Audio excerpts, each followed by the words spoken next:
Mi nombre es Antonella, como bien dije, soy directora del área de desarrollo de proyectos junto con Ania. Nos habrán visto en la capacitación sobre el primer encuentro, sería el encuentro en el lanzamiento. Y para quienes no, bueno, nos deben haber visto en las últimas capacitaciones, así que bienvenidos a todos. Esta capacitación la vamos a tratar de hacer lo más dinámica posible porque tiene bastante contenido, ¿sí? Es sobre los papers. Vamos a tratar de ver los dos papers que van a estar tratando ustedes ese día del modelo y en base a los cuales ustedes tienen que estudiar e investigar acerca de su delegación, su país, su organización, lo que les haya tocado representar, ¿sí? Yo lo que voy a hacer es darles una guía, un pantallazo de en qué están basados los papers o en qué pensamos nosotros cuando escribimos esto. Como sabrán, nosotros somos quienes escriben esta información que después ustedes usan como recurso. Entonces, esa sería la idea principal, darles un pantallazo y después ya bajar ese paper a sus países, a sus delegaciones, ya es tarea de ustedes, pero obviamente acá estamos nosotros para darles las herramientas para investigar correctamente, ¿sí? Así que no se preocupen que acá se van a ir con todo clarito.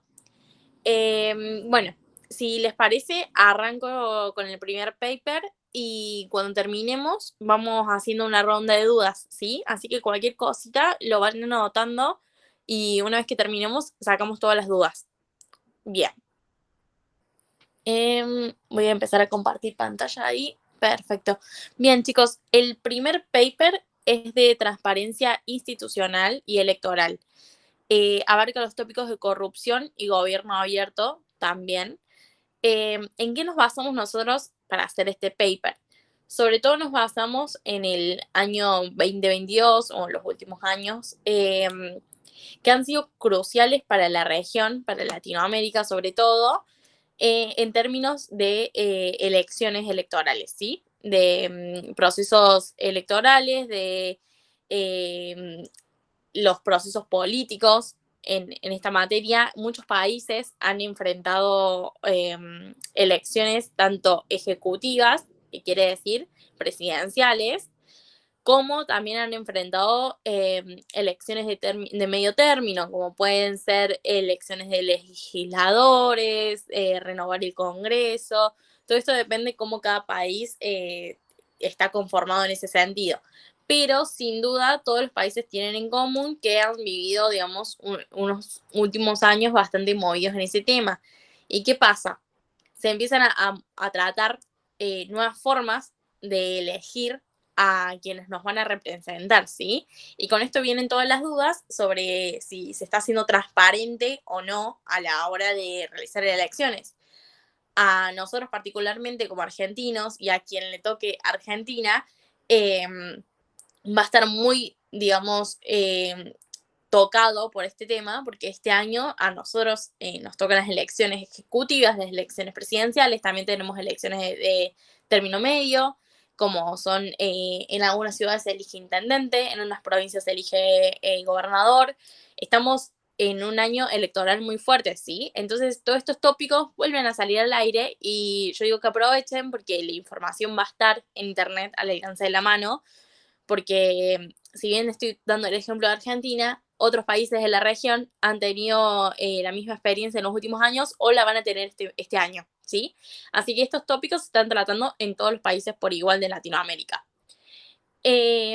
Para analizar el paper lo que propone es que para analizar la transparencia electoral se analiza desde 3 puntos de vista, ¿sí? El primero son los sistemas electorales. ¿Qué quiere decir los sistemas electorales? Quiere decir esto de que se debate de las tecnologías en el modo de votación o el tipo de boleta. Habrán escuchado en la radio, en la tele o incluso, no sé, habrán leído en Twitter, en Instagram, les habrá aparecido, que se discute mucho hoy por hoy acá en Argentina, sobre todo que es con lo que ustedes más tienen contacto, el tipo de boleta, ¿sí? Acá en Córdoba, sin ir más lejos, se utiliza la boleta única. Habrán visto que empiezan en esta época y la última vez que votamos, aunque ustedes seguramente en esa época no estaban todavía votando, pero este año seguramente les toque, ¿sí? Y en ese momento empiezan a mostrarse en los noticieros o en las redes sociales cómo luce una boleta única, ¿sí? Y nos tratan de enseñar a todos cómo votar con esa boleta. ¿Por qué? Porque antes o en otro tipo de elecciones se utilizaba una boleta, digamos, por cada representante, por así decirlo. Esta boleta tiene críticas, tiene pros, tiene contras, pero es la que se está utilizando, ¿sí? Entonces, esa es una discusión y ese es también un puntapié para ustedes ir investigando, ¿sí?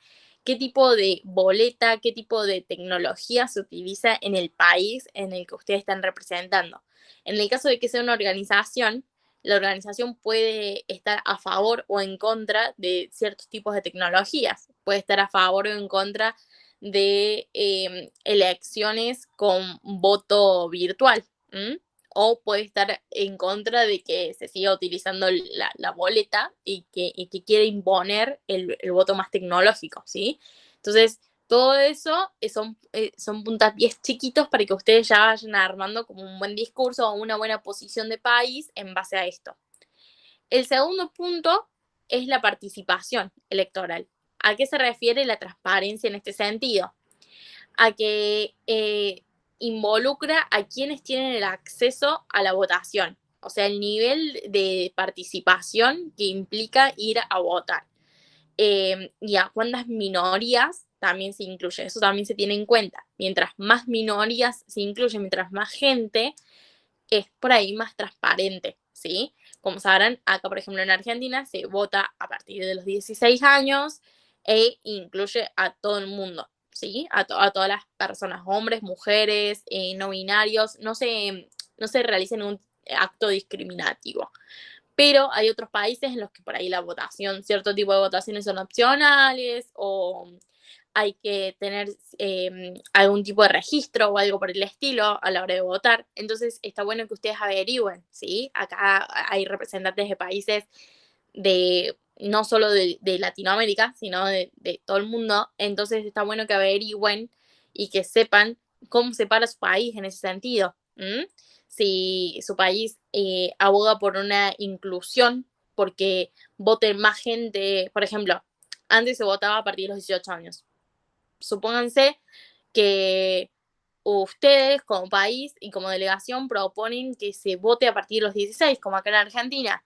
Bien, eso puede ser una buena herramienta para ustedes para proponer en el discurso a la hora de proponer esto justamente, más transparencia institucional y electoral, que se incluyan a los jóvenes o subir las edades. Eso depende de ustedes y de la información que encuentren sobre su país y sobre sus representantes, pero son índices y son claves, recursos claves a la hora de evaluar si un país está teniendo transparencia o no. El tercer punto, y yo diría que uno de los más importantes, es la violencia política, ¿sí? ¿A qué se refiere? El nombre lo dice. Se refiere a cuando los candidatos son intimidados o incluso la prensa es reprimida o censurada, ¿sí? Ahí la transparencia se ve comprometida porque no estamos siendo del todo transparentes, no estamos mostrando todo como es. Si yo soy candidata a presidenta de Guatemala y tengo la oposición del otro lado y los mando a intimidar y no los dejo expresarse o postularse como corresponde, estoy atentando en contra de la transparencia, ¿sí? No estoy siendo justa. O sea, ser transparente es justamente esto, es ser justo, es ser honesto. Entonces, ese es el sentido también en base al cual ustedes tienen que evaluar si su país necesita incrementar los recursos de transparencia, como estos que nombré, o si su país está en un lugar bastante transparente y puede abogar a los demás países presentes a que tomen las mismas medidas, ¿sí? Si ustedes encuentran que su país cuenta con estos tres indicios, con una buena participación electoral, que cuenta con sistemas electorales justos o que están a favor ustedes como país de la boleta única o de la tecnología, el voto virtual, bien, lo defienden y proponen que los demás países latinoamericanos también se unan a su modo de encarar las elecciones, ¿sí? Entonces, esos 3 puntitos son los principales que toma en cuenta el paper y que lo van a encontrar apenas lo abren a la hora de evaluar la transparencia de su país y que yo creo que deben hacer mucho hincapié ahí a la hora de hacer su discurso, ¿sí? Ahí están los 3 puntos claves en los que ustedes pueden invitar o juzgar a otro país vecino e incluso juzgarse a ustedes mismos y proponer medidas nuevas, ¿sí? Bien, ¿qué sigue después en el paper? Se hace un revisionismo sobre lo que sucedió en los últimos años a raíz de la pandemia. Algunos gobiernos tuvieron que adaptar todo el tema de la logística electoral y también fomentar la participación política para garantizar justamente elecciones que sean seguras para todos los ciudadanos y que todos puedan ejercer el derecho a voto.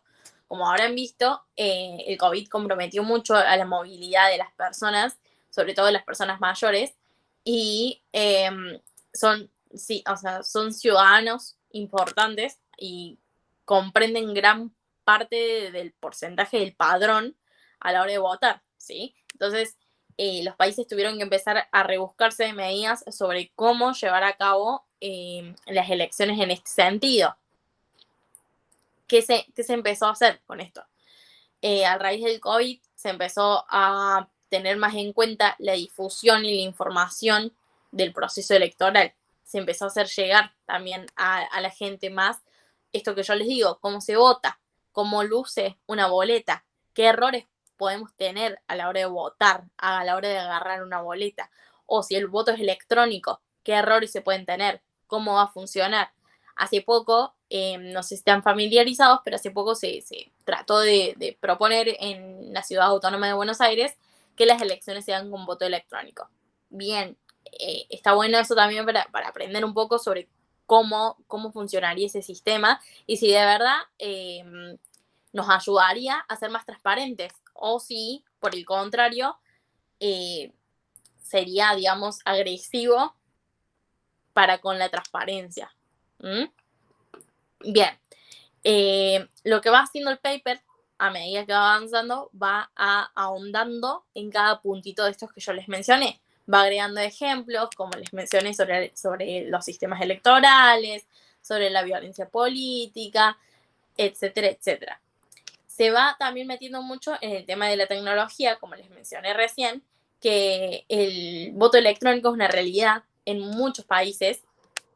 En Latinoamérica no hay tanto porcentaje, habrán visto los gráficos, pero es una realidad y es algo que se está discutiendo, ¿sí? Se discute en la calle, se discute entre políticos, pero se discute. Entonces está bueno que ustedes como puntapié, como disparador, y averigüen, investiguen sobre la posición de su país sobre el voto electrónico, ¿sí? Cómo se posiciona y si de verdad tienen la infraestructura, porque por ahí puede ser que ustedes se encuentren representando un país que está intentando aplicar el voto electrónico, pero por ahí no tienen la infraestructura. Ustedes dicen, ¿a dónde votaría? ¿Votarían en los colegios? ¿Tenemos suficientes computadoras, máquinas, celulares, para garantizar que toda la población, todo el padrón electoral vote de esa forma? ¿De verdad es una realidad que puede ser concretable? Bueno, ese es un buen disparador para que ustedes averigüen si en su país es de verdad concretable y si, por ejemplo, fueran una organización como, no sé, el FMI, que es una organización que se destina justamente a otorgar créditos o préstamos, podría ser que ustedes, si ven que el FMI tiene una posición amigable con, no sé, con el voto electrónico y con aquellos países que tienen mayor transparencia electoral, pueden decir, perfecto, como FMI nosotros proponemos que les otorgamos, no sé, un crédito o un préstamo a aquellos países que estén tratando de aplicar el voto electrónico a cambio de que justamente sea transparente y que se demuestre que esté bien manejado y que no haya fraude, ¿sí? Porque eso es mucho de lo que se habla. Habrán escuchado, seguro, que cada vez que se intenta hablar del voto electrónico se apela justamente a que va a ser fraude o que lo van a manejar como quieren, que es un tema muy recurrente que en Estados Unidos, desde las elecciones creo de 2016, es un tema que viene discutiéndose todavía. Estamos en 2023, pasó una pandemia, la tecnología creció, y es un tema que se sigue debatiendo en el primer mundo, en un país potencia como Estados Unidos.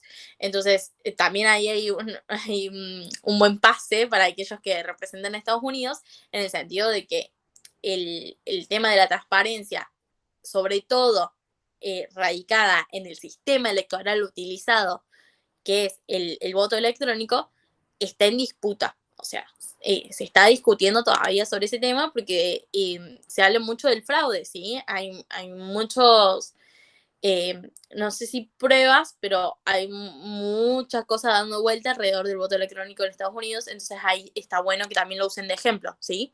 A la hora de apoyar o negar su posición, ¿sí? Porque si ustedes son un país que, por ejemplo, está en contra del voto electrónico y quieren seguir utilizando la boleta, perfecto, lo pueden usar, o sea, pueden usarlo de ejemplo, que en Estados Unidos justamente el voto electrónico no dejó del todo transparente o esa sensación de transparencia a la comunidad. Uh-huh. Entonces, lo pueden usar ahí para justamente apoyar su opinión sobre eso. Pero siempre recuerden que esto lo venimos hablando desde el principio, que ustedes tienen que seguir la línea de su país, ¿sí? Por ahí no es tanto lo que ustedes piensen en el día a día como alumnos, como estudiantes, como jóvenes, sino que tienen que ver dónde se para su país con respecto a eso. Y si no encuentran nada por ejemplo, de esto del sistema de voto o de si se utiliza boleta o si se utiliza voto electrónico, si se está tratando el voto electrónico, pueden utilizar cualquiera de los otros dos puntos para hacer su discurso. Pueden utilizar la participación electoral, como les dije, sobre cuánta gente se incluye dentro del padrón, si, por ejemplo, las minorías pueden votar, si, por ejemplo, se incluye a aquellas ciudadanas y ciudadanos trans, a los no binarios. Sabemos que acá en Argentina sí pueden votar porque poseen un DNI y pueden tramitar su propia identidad e ir a votar como tales, pero no sabemos por ahí cómo es en otros países, entonces ese es también su deber, ¿sí? Investigar si en el país que ustedes representan se incluyen las minorías y cómo es el proceso de voto de ellos para tener también ahí una clave para su discurso.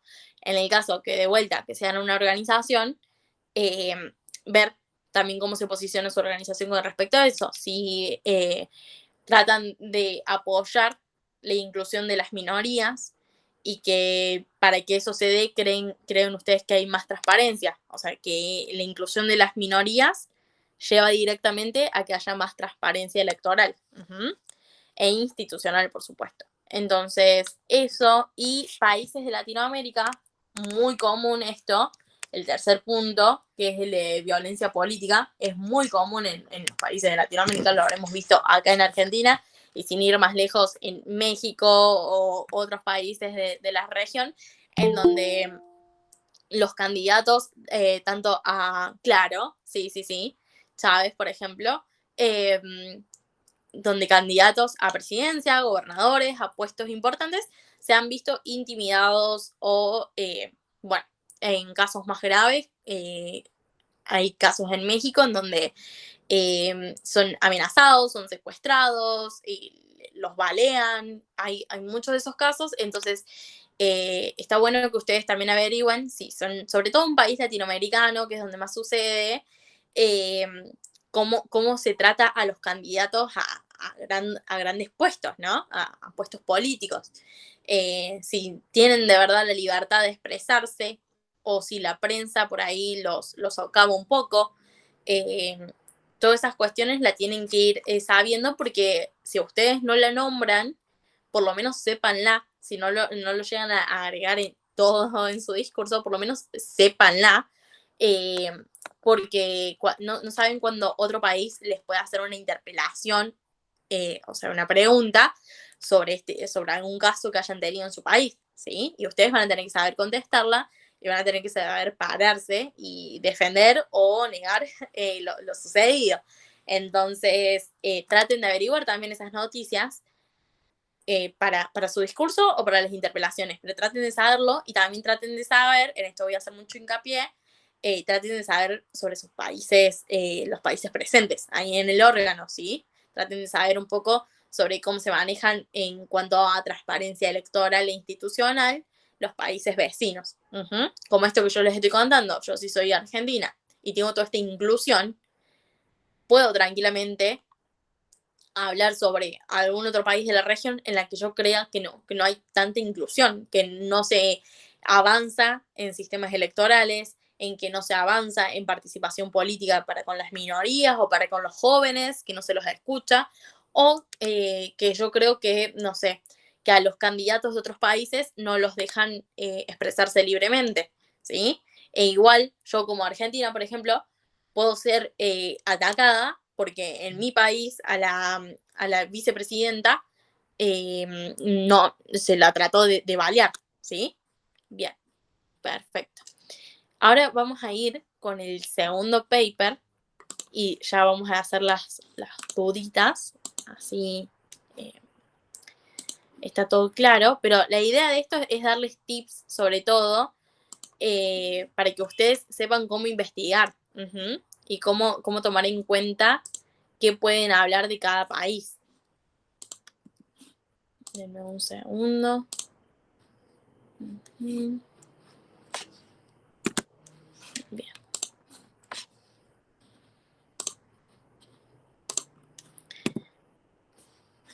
Perfecto. Ahí sí, se ve bien. Bien, perfecto. El segundo tópico, chicos, como habrán visto, espero que hayan leído los papers y si no, después de esto lo van a leer seguro, lo van a tener que leer. Vi que había una pregunta, voy a hacer una pausa. Denme un segundo.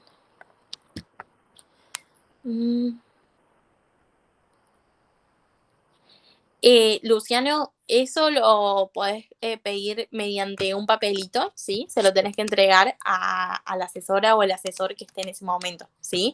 Dirigido a presidencia, siempre, como vimos en la capa pasada. Bien. El segundo tópico, chicos, sobre el que van a discutir es el de salud pública. Este tópico me parece a mí que es mucho más simple, es mucho más fácil, porque es información que todos tenemos, ¿sí? Y es información muy fácil de buscar. El otro por ahí puede ser un poco más subjetivo, se pueden mezclar todo un poco, pero este es más, van a contar con más datos por ahí, ¿sí? Más datos más actualizados sobre salud, sobre todo después del COVID.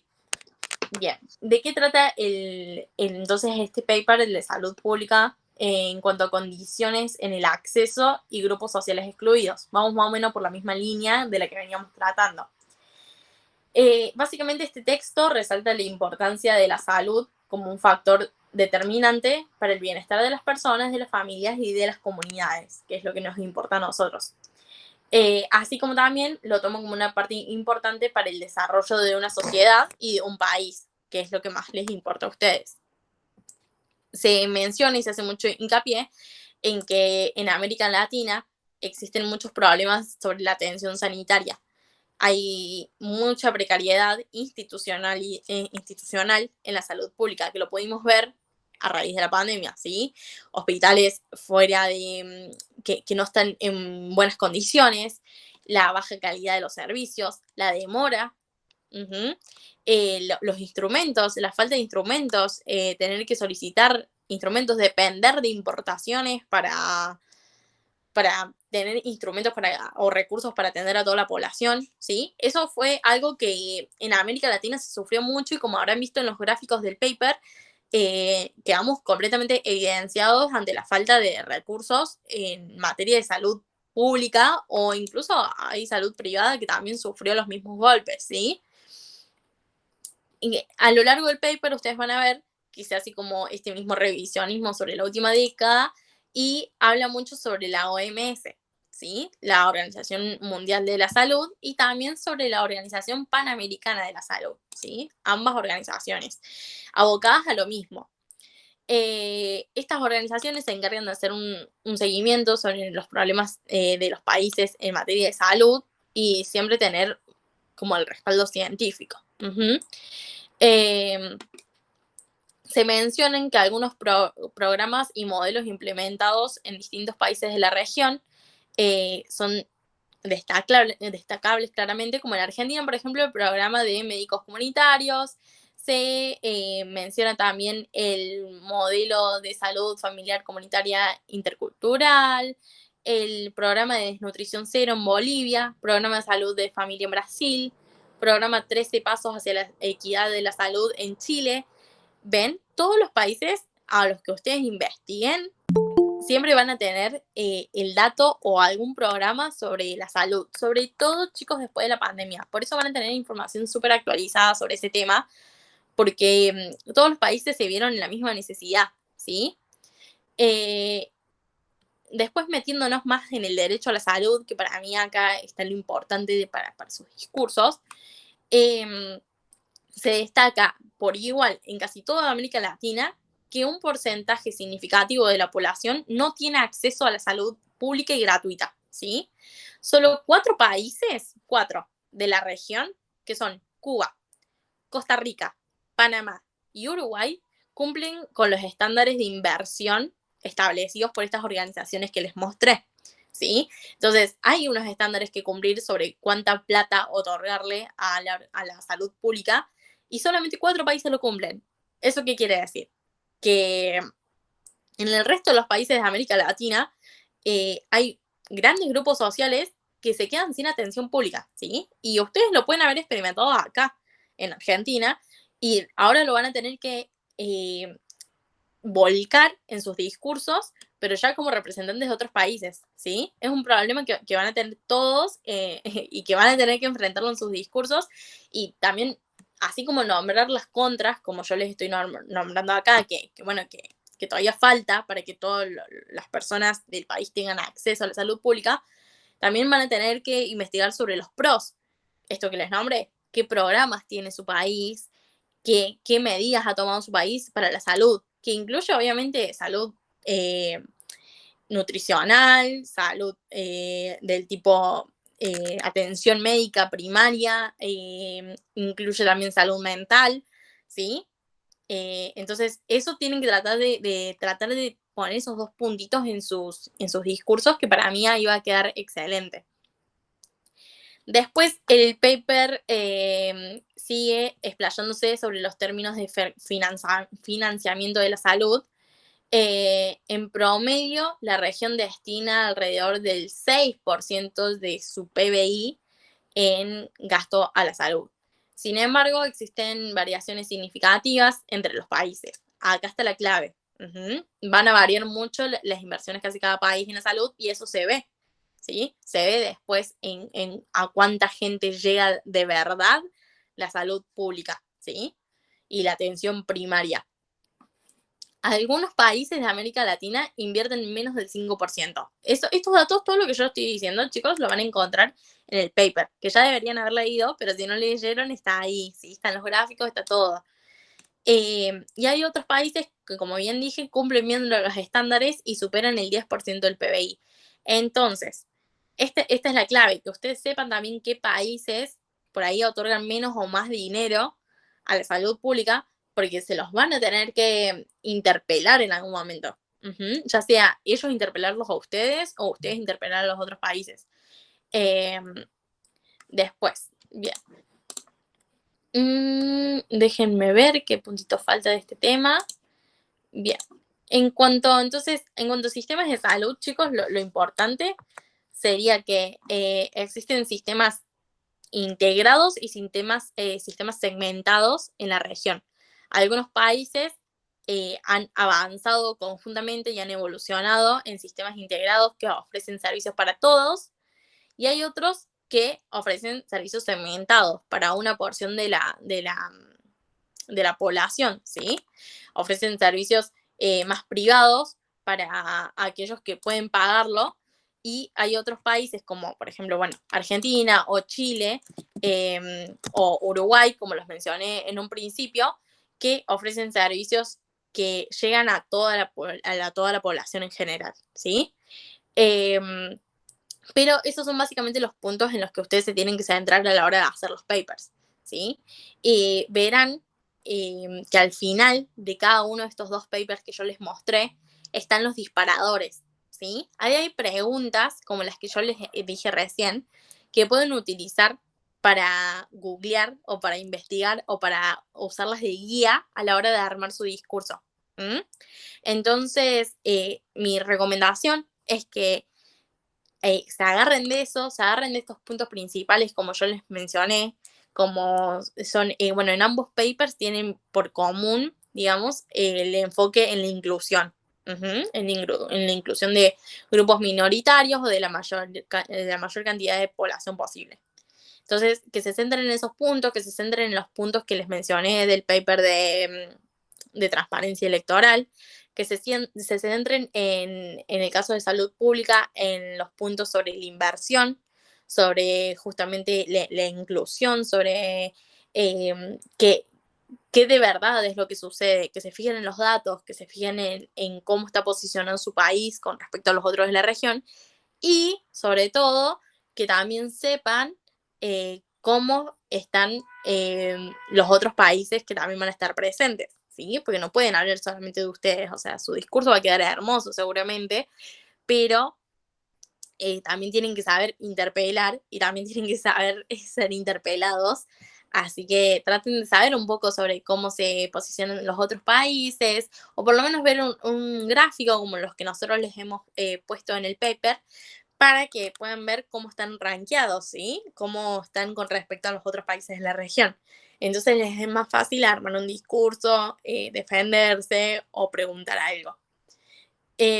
Bueno, dicho esto, mi recomendación última a la hora de investigar es que, bueno, que usen páginas confiables, ¿sí? Traten de que sean páginas confiables sobre el gobierno o sobre, habrán visto que en el paper nosotros ponemos las fuentes abajo en las referencias, usen esos links, ¿sí?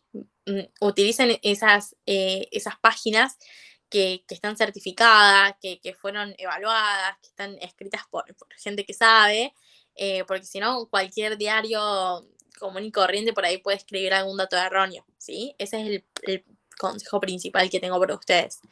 Ahora, si quieren, hacemos una rondita de dudas. No sé si tienen alguna dudita sobre esto de armar los papers. Igualmente les recuerdo que les queda todavía capacitación para ver más en foco su discurso. Entonces no se asusten ahora que yo les menciono mucho sobre sus discursos. Pero esto es como un pantallazo para que ya vayan viendo de qué se va a hablar ese día. Y después en la próxima capacitación van a ver cómo lo van a hablar, cómo van a armar su discurso, cómo van a armar los otros discursos y van a poder ir adentrándose. Pero esto es un pantallazo más o menos general. Como ya saben, tienen que después investigar cada uno puntual sobre su país. Sí, hay una preguntita. Taylor. Sí, quería preguntar si se hace un discurso por tópico, digamos, o si se hace un solo discurso para los dos. No, exactamente. Se hace un discurso por tópico.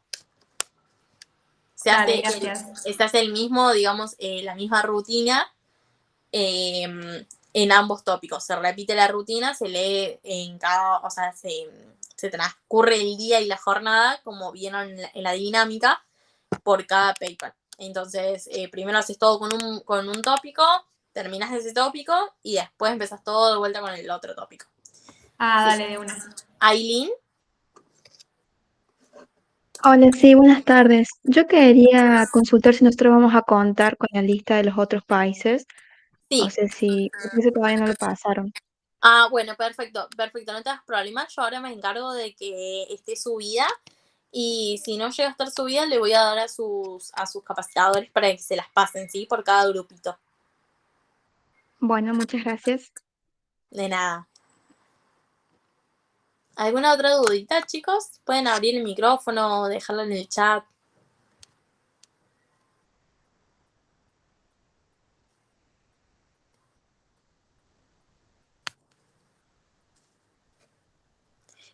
¿Cuánto tiene que durar el discurso aproximadamente? 1 minuto y medio más o menos. Ahora voy a chequear bien con sus capacitadores, pero estamos manejándonos entre 1 minuto y medio, pero 1 minuto y medio es clave, ¿sí? Traten de ensayarlo varias veces antes porque por ahí ustedes escriben, por ejemplo, una carilla, ¿no?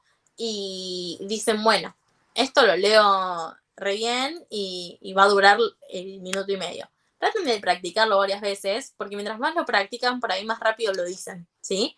Entonces, eso hace que sea más dinámico y de paso ustedes, ese día a la hora de leerlo, pueden meter gestos, pueden practicar el tono de voz con la que lo quieren leer, les da esa ventaja, ¿sí? Para que sea después más lindo y parezcan más presidentes de las naciones y de las organizaciones a la hora de leerlo. Acá Vale pregunta, ¿a qué hora sería el día del debate? Mira, Vale, todavía no tenemos el cronograma asentado, pero lo que sabemos hacer es convocarlos entre las 8 y las 9 de la mañana, ambos días, por ahí el segundo día, digamos, de jornada, se trata de convocarlos por ahí unos minutos más tarde, porque el primer día, bueno, normalmente se cuenta con un acto, cosas más protocolares, pero sí, es más o menos entre esas horas hasta alrededor de las 4 o 5 de la tarde aproximadamente.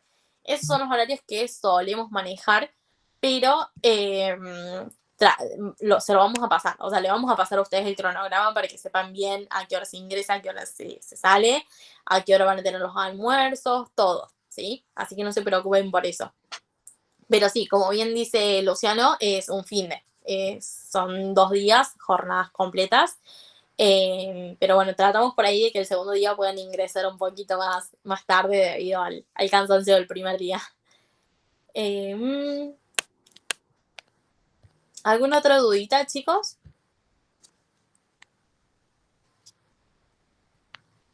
Luciano dice que tiene recuerdos de entrar a las 7 a.m. y salir a las 6. Sí, puede llegar a suceder, por ahí si se los convoca a las 8, obviamente van a tener que estar un ratito más temprano, pero ya se los voy a confirmar bien, ¿sí? Probablemente sí, probablemente el primer día sea a las 8 y el segundo a las 9 o algo por el estilo. Pero apenas lo tengamos bien diagramado, se los vamos a compartir. ¿Qué día es el debate? El debate es ambos días, Abril. Es sábado y domingo, 10 y 11 de junio, si no me equivoco. No tengo el calendario acá, pero bueno. Es ese fin de semana, ¿sí? Sábado y domingo. ¿Y alguien había levantado la mano? ¿Aileen? Sí, era para consultarte si ibas a hacer como un stand que se sabe hacer para el modelo de la ONU, Uh-huh. digamos, para presentar el país. Se sabe hacer el Ah, último día. no. En este caso es, digamos, ustedes van a estar divididos en órganos. En este caso ustedes son del Consejo de Jefes de Estado. Lo que solemos hacer es sentarlos en mesas, por ahí en semicírculo o círculo. Obviamente ustedes pueden ir vestidos y caracterizados por el país que representen o por la organización que representen. Eso es libre. Pueden llevar bandera, pueden llevar imágenes, pueden ir ustedes caracterizados, ustedes con algún atuendo en especial, con pines, con lo que sea, pero no hay ningún stand. Y cuando hablen, digamos, hablan desde ahí, desde la mesa en donde van a estar sentados con su cartelito de su país. Bueno, muchas gracias. No, de nada.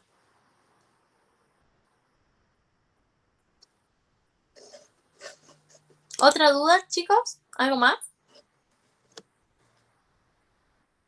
Vale, pregunta si hay que ir formalmente vestido o caracterizado de su país. Ambos, vale. O sea, tenés que ir formal, sí o sí, pero si vas caracterizada de tu país, obviamente se mezcla con la ropa formal. Ustedes tengan en cuenta que o sea, en esos 2 días, ustedes son representantes de un país, ¿sí? Tienen que ir vestidos como ven a los presidentes de todos los países del mundo ir a estos eventos importantes. Uh-huh. Tienen que meterse en ese personaje. Por ahí yo he visto gente que va, bueno, de traje, Maduro va con campera. Bueno, tratemos de no, de si van con alguna campera que sea un tipo saco o algo más formal.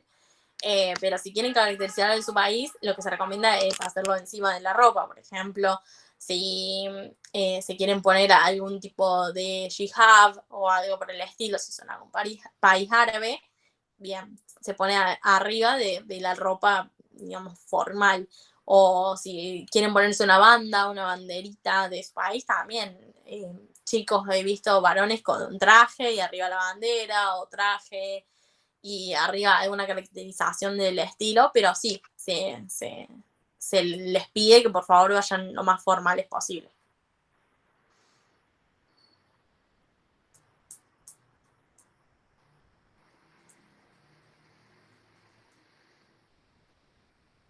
¿Alguna otra duda, chicos?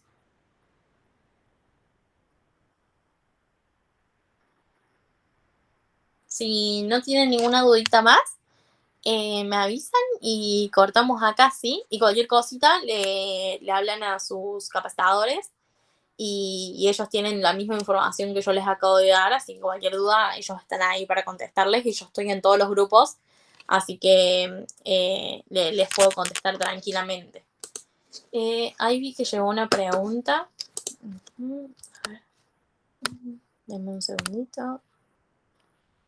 ¿Cuántos países hay estimados por este mundial? Luciano, en delegaciones, creo que hay cerca de 40, creo, si no me equivoco, porque es algo que estoy actualizando cada 5 minutos. Pero sí, técnicamente son cerca de 40. Igualmente la lista de países, como bien les dije, si no la tienen ahí si no se las dieron sus capacitadores, yo me voy a encargar ahora de que la tengan. Así ya pueden ir estudiando quiénes van a estar presentes ese día en su órgano, ¿sí? Ahí estoy chequeando si se actualizó la cantidad de delegaciones asistentes.